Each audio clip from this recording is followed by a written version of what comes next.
Hi, this is Eric at Frog Valley Tropical Fruit Farm, and this is Florida Natural Farming. Happy New Year. It's 2024. Oh my God.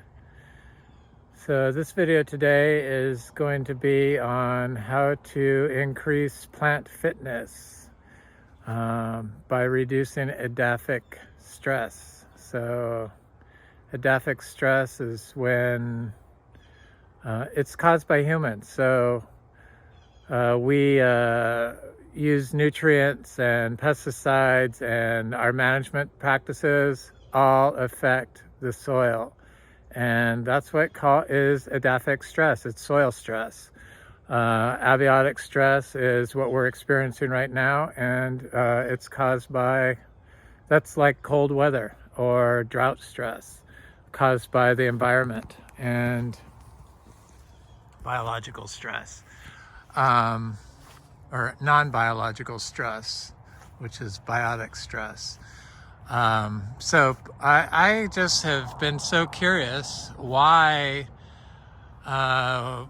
everything I read says that durian will die, it will lose its leaves once the temperature reaches 45 Fahrenheit or below. And we've had 3 days in a row of 45, and one day was below 45, and or night, I should say.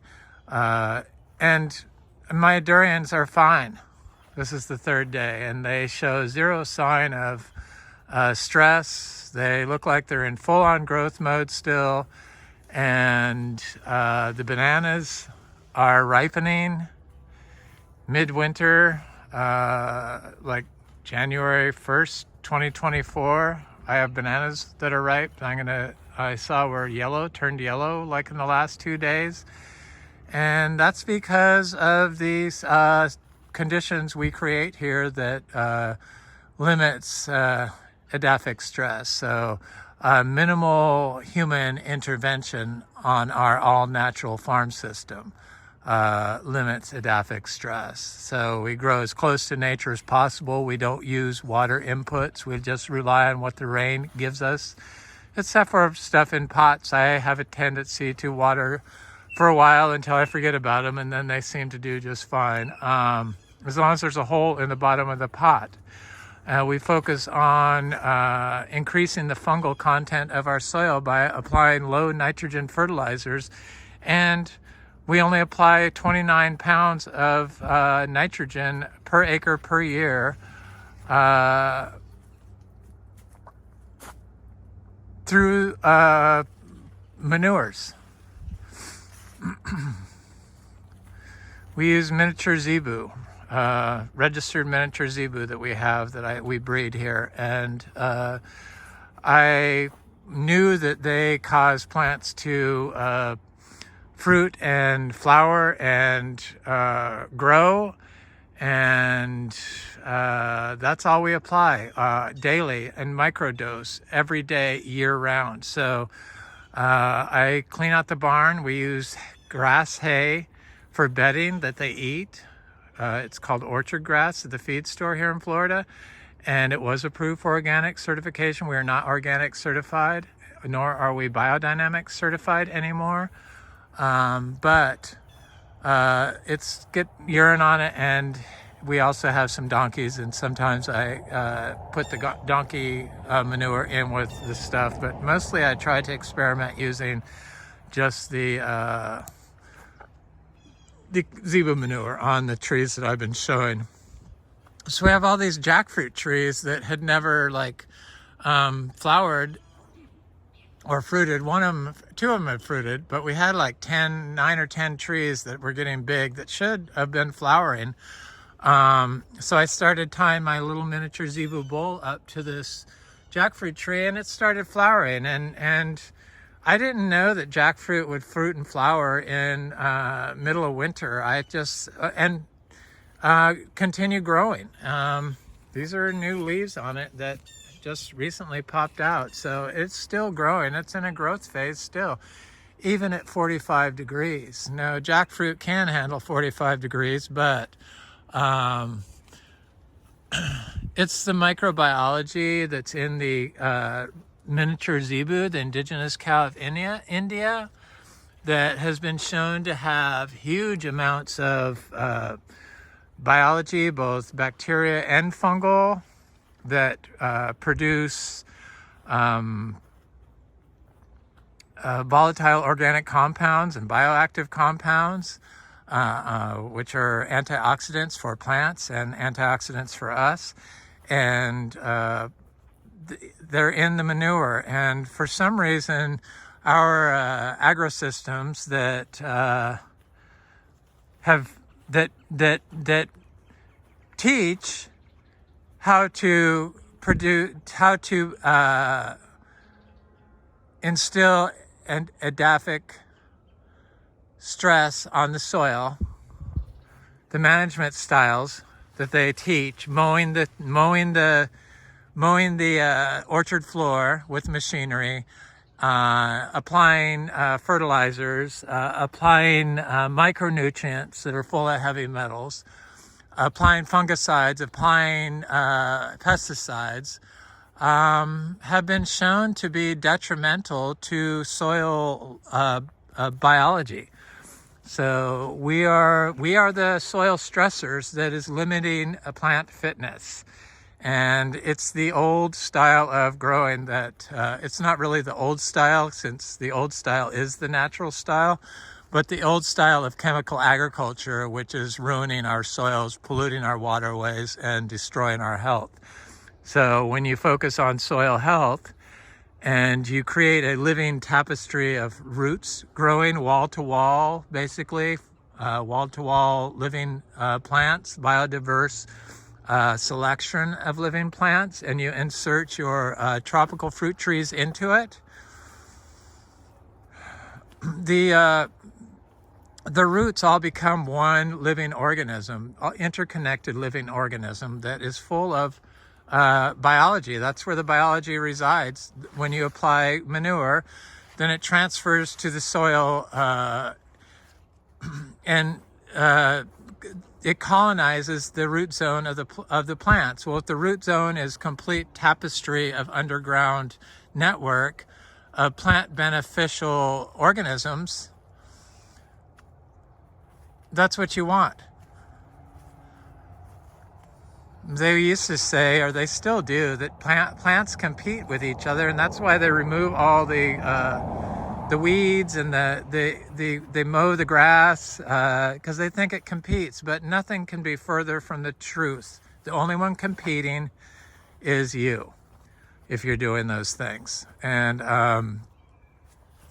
there's all kinds of life that lives above ground. So you can see that there's life that lives above ground with all the spiders and the little birds that come by here. It's like the tortoises and the raccoons and the possums and squirrels that all live in it, lizards and snakes. And so if there's that much life above ground, you know there's a lot going on below ground. And pH is a major problem when you are using mechanized machinery on Florida sand to mow your fields, or or when you're like walking all over the system or driving all over the system. It causes the soil to become acidic and compacted. And they found that these VOCs, volatile organic compounds, that plants the plant rhizosphere microorganisms excrete are like phenolic compounds, which move freely through the soil when you have a porous soil. And you can't get a porous soil when you're driving all over it, or you're compacting it, or you're covering it with mulch. Just saying. If you want healthy plants that are able to survive cold and abiotic stress, like drought, because all this stuff is being dry farmed here, and it produces really well, and it produces all year long, and it even produces during the fruit ripens during cold weather. I guess a major factor of plant hormones in the soil come from the microbiology. The polyamines are the VOCs that work with enzymes in plants to promote plant growth, and polyamines in us are antioxidants that work for longevity. But when you take them as a supplement, they can be detrimental to your health. Just like using the reductionist approach to agriculture, which is modern agriculture, where they look at like NPK, and so they base everything on that. And then they try to apply 0050 or copper to kill fungicide. You're just killing the biology in the soil, or removing the job of the biology that the plant needs to develop plant immunity to abiotic stress. So if you don't have the biology in the soil, your plant isn't going to create polyamines, and it isn't going to be able to cycle phosphorus or potassium or calcium correctly. And then they always focus, people in conventional agriculture always focus on soil pH, but your soil bulk pH, bulk soil pH, they try to get acidic.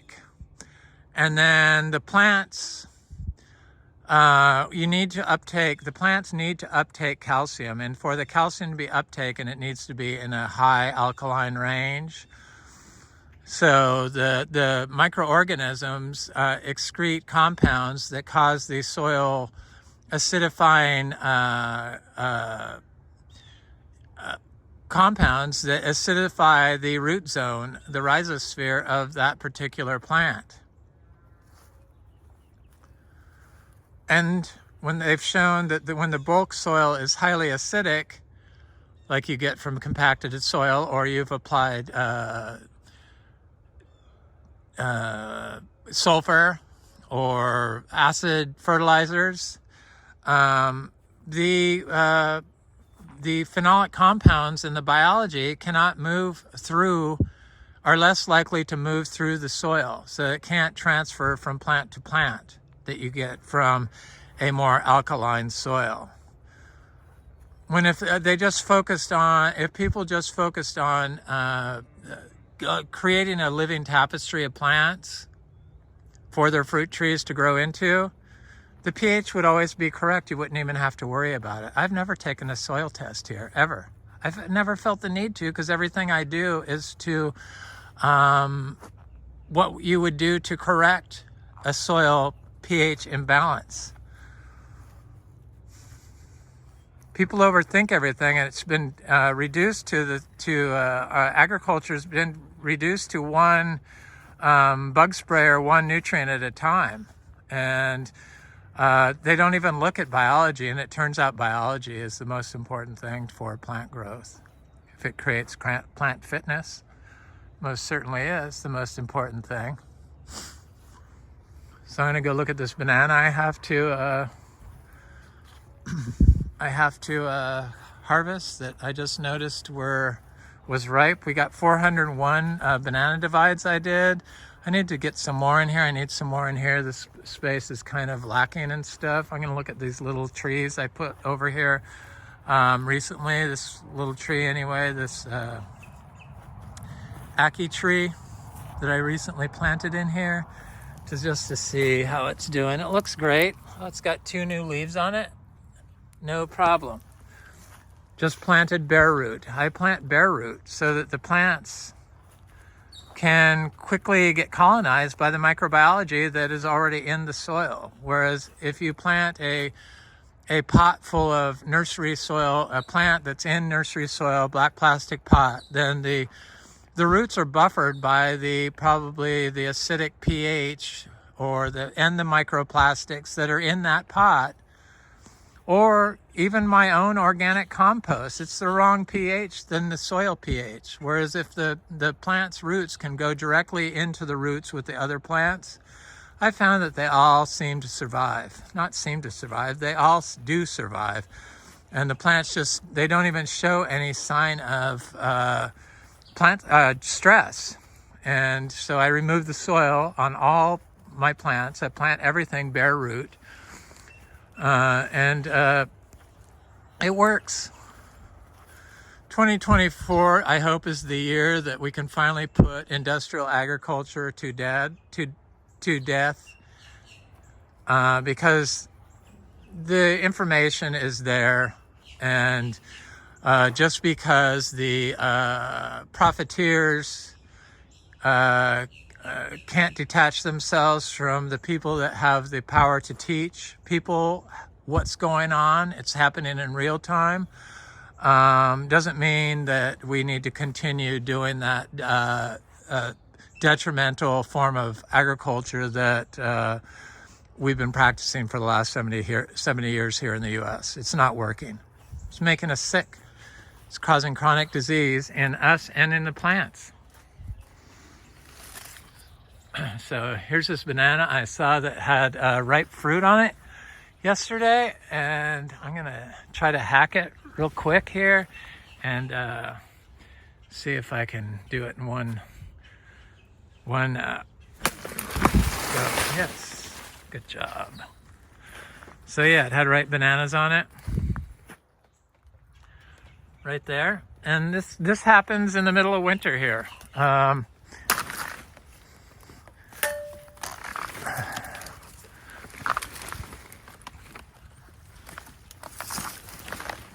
Sorry, trying to get this without. And there's the bananas. Nice rock. Ripe bananas. Ice cream bananas. That's all I plant. They look good. So many people say that their bananas don't ripen up in the winter and they remove the flowers, but that has not been the case for us here. And I realize it's from our management practice. The low input of the indigenous cow of India. Thank you, Hindustan, for such a treasure. So many studies out there on the beneficial effects of applying cow dung to soils. And for some reason here, because we manage cows, and the cow dung has a out of balance, because they keep it in huge piles because they put so many cows together, and then they feed them grains, GMO grains, which further affects soil microbiology or manure microbiology. But so then they focus on one danger, E. coli. That's what they focus on in manure. Oh, E. coli, it's going to kill you. But E. coli is only caused by management. So over too many animals. It's a whole management thing. That's a whole problem with our agricultural systems. Our cow dung, we rotationally graze. We only have a few animals. We have 5 little zebus, and they're rotationally grazed pastures. So we change the pasture every 7 days, and we don't keep big piles of compost. We do micro piles and distribute it a day. That's as close to nature as we can get. This is one I did on the cacao. So the cacao is something, for some reason, they say that you cannot grow in this zone without protection, which is totally not true. I've been doing this for 12 years successfully. Seed-grown cacao. This is a yellow rib cacao, and we have over 100 cacao trees growing naturally, all dry farmed. I look for studies to see what temperature will kill cacao and what the growing conditions are. For some reason, the University of Arizona had a recommendation that came up high, and they said temperatures below 50 degrees will kill a cacao, and this cacao has been down to 31 degrees and held fruit, never lost a fruit, and it's covered in fruit now, and it's not affected by the cold. And None of it's dropping off, and it has new leaves on it, and the new leaves have not been affected by the cold. It's just the information is not true. They need to put a disclaimer with their recommendations that everyone's following, that you can't grow cacao below 50 degrees or 45 degrees, whatever. It can go down to 31 degrees here with no problems whatsoever, without even dieback. And then they say that cacao is not drought tolerant and can't handle floods. Well, that is just completely untrue. They say drought conditions are worse in sandy soil. Yeah, they're worse in sandy soil if you're mismanaging the soil. So if you're doing stuff that if you're a contributor to edaphic soil conditions, so soil stress conditions because of management, then yes, sand is not good to grow plants in. But when you're being a proactive manager of your farm system and you're focusing on soil health, and you know to cover the soil, and you know not to compact the soil, and you know that a living tapestry of roots growing in the soil, and you're adding small increments of whole natural manures or compost, quality compost, not crappy compost, then you're creating conditions for your tree to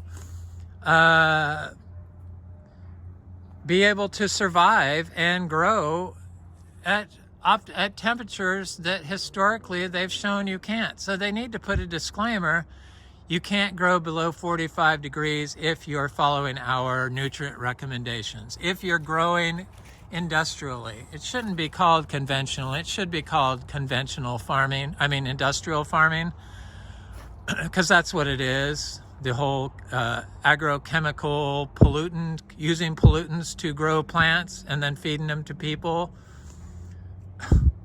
I mean, nothing can sound further wrong than that, but yet that's what people eat. They eat chemicals. So I've got all kinds of little durians in here. And not all kinds, but I got 3. And I was kind of like, are the durians going to be okay at 45 degrees? Because they all said, oh, they'll drop their leaves at 45 degrees and die. And they can't survive. Yeah, they need to put a disclaimer: if you are farming industrial style, they won't survive. Because it can't. Edaphic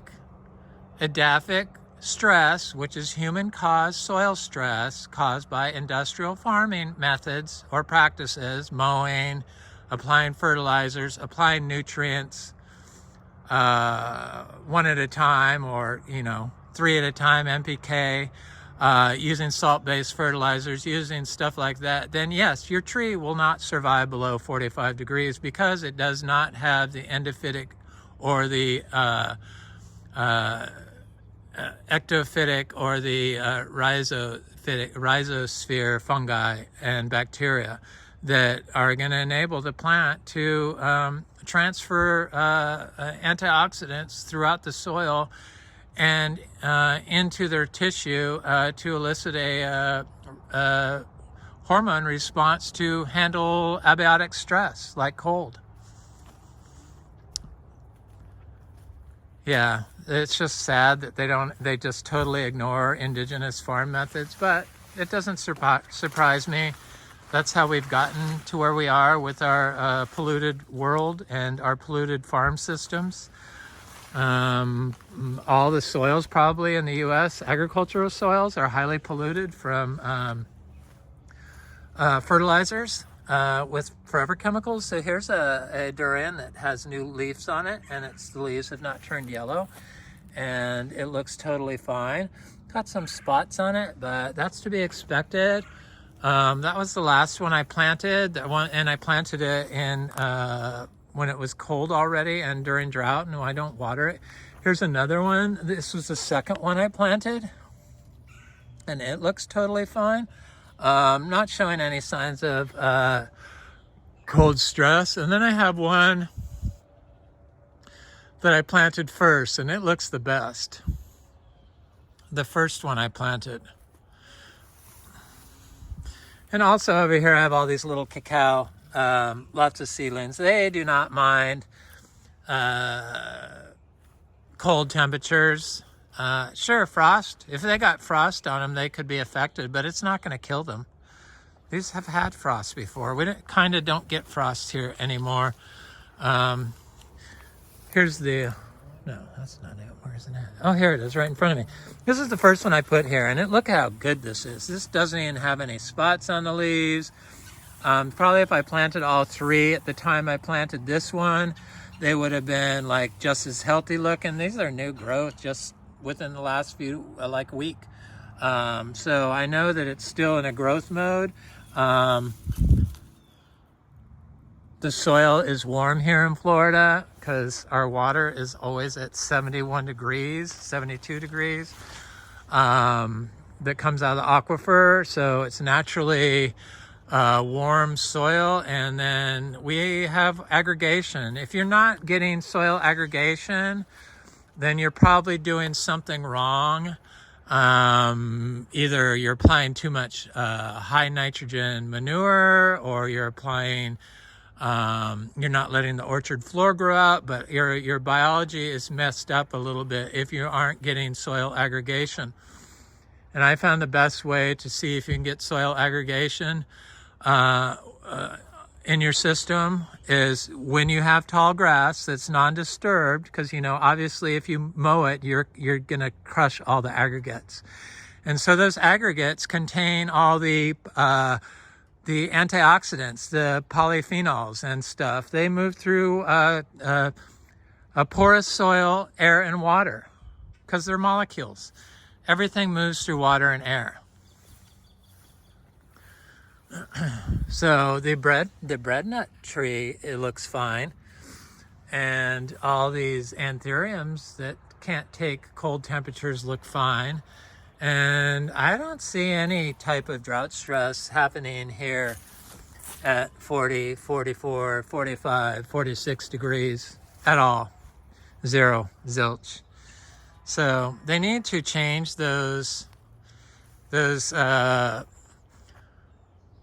change what they say on the internet that cold at 44 and 45 degrees will kill durian and cacao, because they need to change it to if you are growing industrially, if you are not growing in a natural ecosystem, then yes, it will kill your cacao and your durian.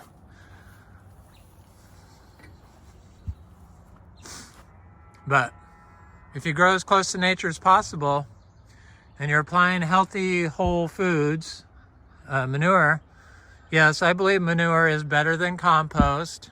You make the compost from the manure. The manure has the biology when it comes out of the cow, and it has the high potassium, which is needed for the plant's ability to elicit immune response, its defense against abiotic stress. So it needs that potassium. I'm gonna go look at a jackfruit tree that has had fruit on it, and I was always wondering, why do I have jackfruit in January, or why am I gonna have ripe jackfruit in January? And it's the same thing with the cacao. I'm gonna have ripe cacao probably in February, I would guess. Not those, but these little ones down, these ones that are bigger down here, they're getting kind of large. There's quite a few fruit on this tree. We do grow 3 types of cacao. It took me a while to get totally confident on how to grow them. And really the thing that finally sealed my my firm belief that I could do it confidently without any issues was when I realized that I had to plant the little cacao seedlings bare root in order for them to have the best chance at survival, which totally made sense after I kind of thought about it, because they're excreting carbons, sugars from their roots when you plant them. And if you have a soil buffer around it, then the biology in the already in the soil can't get the signal from the plant because it's being buffered by something. It's like having a blanket around you. You're not going to get the cold. They're not going to get the signal from the plants. But if you have the bare root put in the ground, then the plant can, the microorganisms can hear the plant, or can smell, however it works. They can sense the sugars being excreted by the plant, and they'll swarm to the root zone. When you have a soil pH that's correct, because you haven't tried to micromanage it, the bulk soil should be a little more alkaline in order for the biology and all the volatile organic compounds to move freely through it. The fungi, the bacteria, and the chemicals, the phytochemicals, the secondary metabolites. So here's a little Garcinia lindero. Looks good. There's a little Licula palm. They look good. Those can't take cold weather either, supposedly, but they do. This is a Garcinia mangostana seedling that I planted here, and it's huge already. It's more than 12 inches in less than 6 months from seed. Here's a Garcinia amazonica gigantea. Looks good. Those are new leaves on it. Here's some little cacao. These are Trinitoro cacao. I've really only started planting like a lot more cacao in the last couple years. So most of the cacao are small, but these little Trinitoro cacao went through 31 degrees and went through severe drought and didn't have any dieback. So I think I had one little twig on my large cacao tree, my seed-grown cacao, that died during the severe drought, but it was only like 8-inch section of the branch. So I just don't understand the whole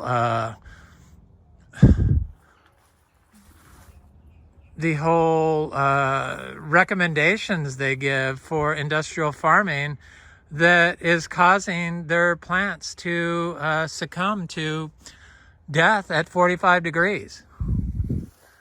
It just doesn't make any sense to me that they continue to push bad management practices.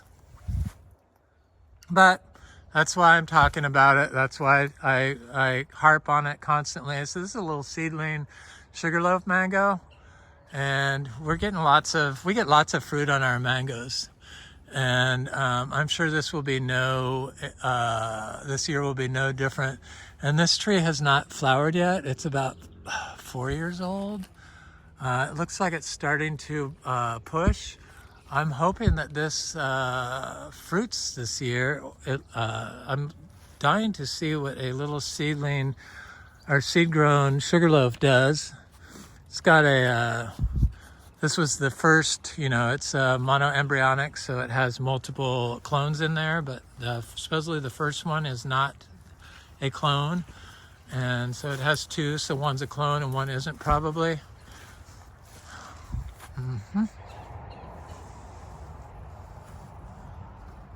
Just looking at everything, it looks good. We got so many bananas. People want to come by here and buy fruit, but I do have a loyal group of people that come by here regularly. They know what I have. I talk to them quite a bit. And the little bit of fruits that we have available are like absorbed by us, me and them. And then I'm trying to get bananas every day year round, and that's why I've been dividing so many of them. So we have like 400 of them now, and I wanted to see what it would take to get bananas every day. And we're not quite there yet, but we're getting closer. I think maybe if I have about 600 bananas divides, I will have bananas every day by the time I get to that number. But we're not there yet. But I would love to be able to have fruit whenever somebody wants to come by and buy fruit, or says, how do I get fruit from you? We want to buy fruit. We don't have any organic fruit around us. I don't know if organic is even a safe option anymore, because they just allow for so much stuff that isn't really organic to me.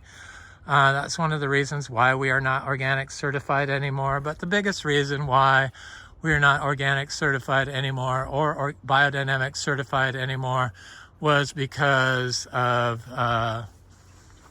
it just caused so much stress doing the bookwork and the certification process every year. And they just seem more driven by money than actually caring what we did here. And I just didn't like the whole idea of just paying somebody to come by and look at our books. When I do a video every other day and explain what I do, it just didn't make sense to me. So here's a breadnut tree. It looks, it looks okay. They don't seem to be bothered by the 31 degrees. Here's little cacaos in here that I recently planted. This is a Criollo cacao. I just recently started putting cacao in this area over here. And they seem to be doing all right. I also have lots of Garcinias over here. There's a Luke's Garcinia right here. And I've seen little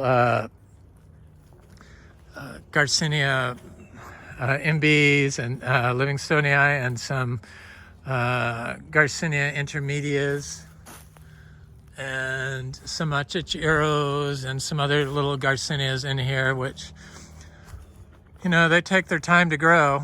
They have started growing faster for us.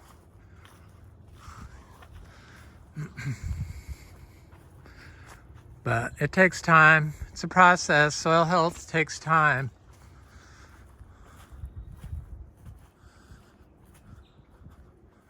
The Kamitas, they've never minded frost or cold. The Quaimak never minds anything. But if you're growing industrially, which is using chemicals, or compacting your soil by mowing, or driving all over it, or walking all over it, that's anthropogenic stress. Edaphic stress, soil stress, caused by you. And your plant fitness is suffering because of that practice. Intervening and disturbing the soil, basically, is what it is.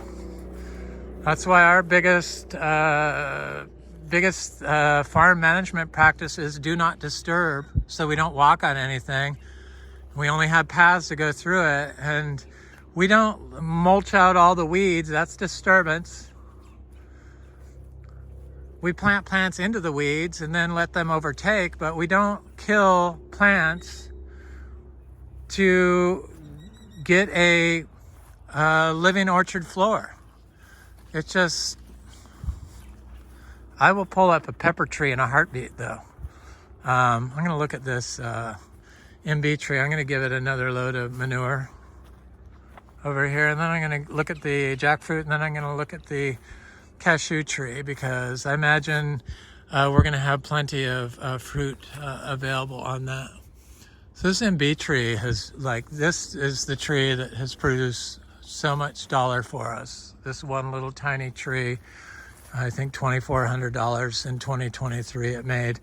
On fruit sales, we sold fruit $4 each, and I did okay selling fruit until I think the very last package I sent, I got the address and the name wrong, and it just really, I was like overly tired, and there's really no excuse for it, but I'm just not good at it. I thought I was getting the hang of it, and then something like that happens, and it's like, ugh, I hate fruit sales. Can't help it. Just got to be honest. I like it and I hate it. I like it and I hate it. So sapodillas are just fine. No problem. They're getting big. This is a Silas Wood sapodilla, and it has flowers and fruit on it. Little fruit, big fruit, flowers. It just never stops, the sapodilla. This is a raw sapote that did have fruit on it, but I think it was the heavy rainstorm or something. It pounded that tree and knocked the fruit off. So this is that jackfruit that has fruit all over it.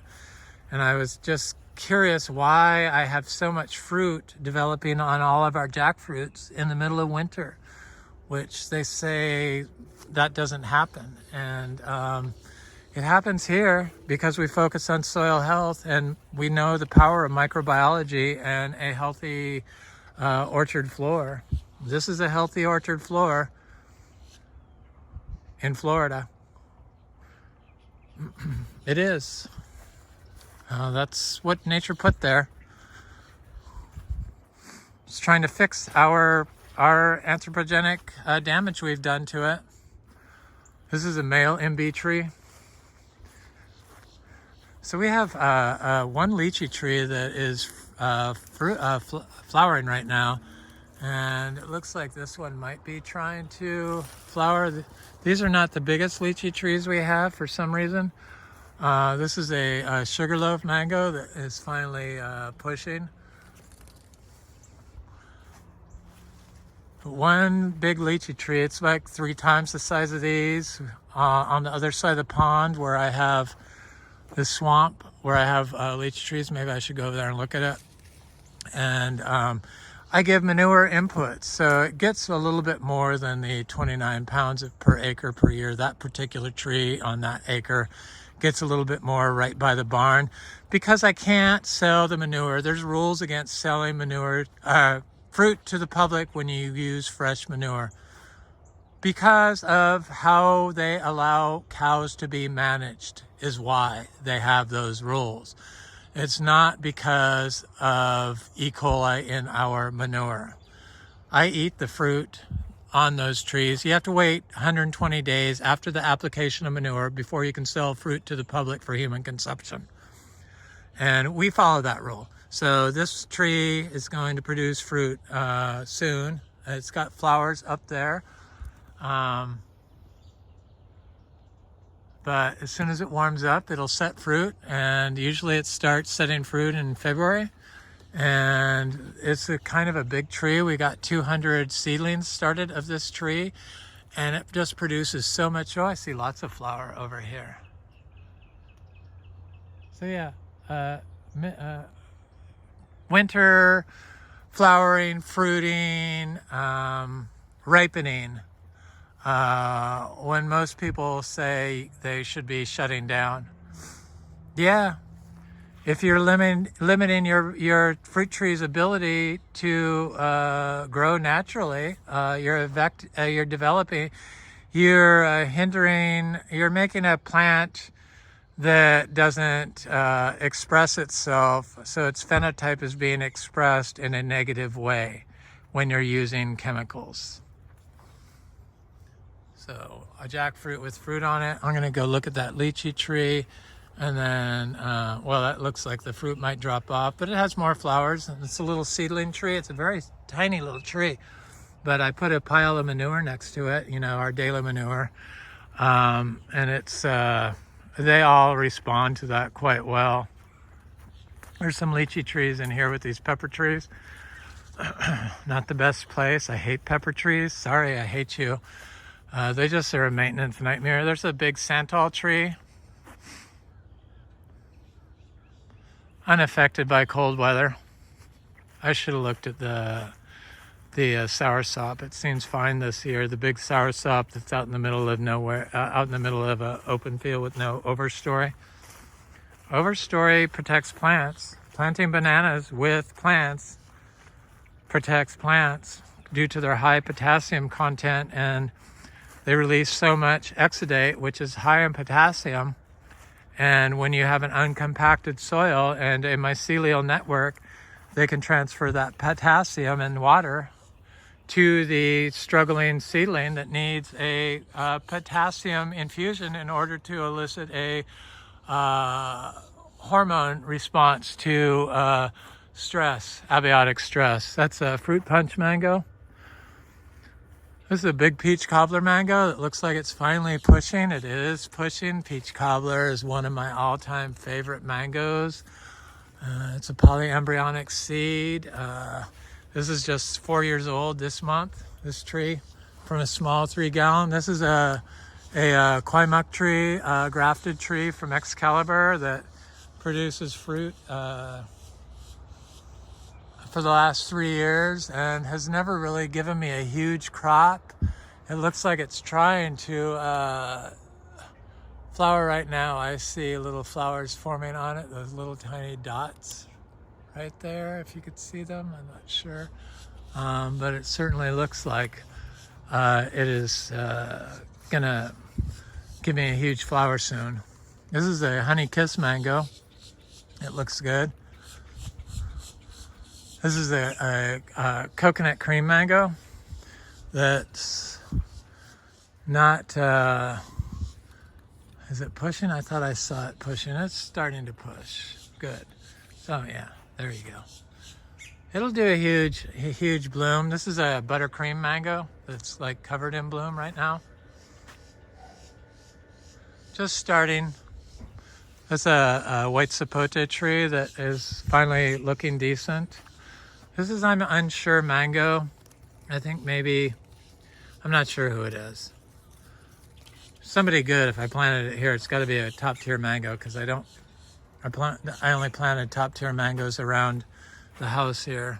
We mostly only grow top tier mangoes. We have 250 grafted trees. So when mango season comes around, we are going to have plenty of fruit to sell daily to people. I haven't really figured a price this year, but I think it might be cheaper than it was last year, depending on the size of the crop. That's a Thai sweet tamarind. It was covered in fruit, and the squirrel people decided to have at it, and now it only has a few little fruit left on it, but the tree grew a lot this year. I gave it a lot of manure inputs. So these are the bigger lychee trees that I had practiced giving large amounts of manure to, that are close to my animals, like right here. And that's our daily manure. That's what it is. This is from the barn today. So big load every day, year round. And a lot of people think, should I fertilize the trees in the winter, blah, blah, blah. Don't overthink it. When does manure come? Every day. So it should be applied every day, not in huge piles. Probably twice as much manure as I use is okay, because these trees seem to grow faster and produce more fruit, or not fruit, but they flower. And I don't think they produce any more fruit, but they are bigger, which I guess in the end produces more fruit. So this is that tree that's flowering, the lychee tree. See flowers on it forming. And it looks like the whole thing is going to be covered in flower. It's going to do a big bloom. I see it's a good sized tree. They're the same age trees as those other ones. This is a sweet tart mango tree that is getting ready to do a huge bloom also. There's a lychee tree. Here's our daily manure. So, we have water there and we apply the manure, but it's all encased in straw and hay. And we have all these plants around it. So when you have all these plants and you have all that biology, they capture all the nutrients. So none of the nutrients are running off. There's no runoff that happens from this small dose of manure wrapped in carbon, because the carbon holds the runoff in it. That absorbs 8 times its weight in water. And what happens when you have too many cows, this would be a pile of manure, but it would be like 5 times as high, and then it runs off into your field, and then they mow all around it, and there's no biology in the compacted mode path, or in the case of modern agriculture, they mow everything in Florida, especially for citrus.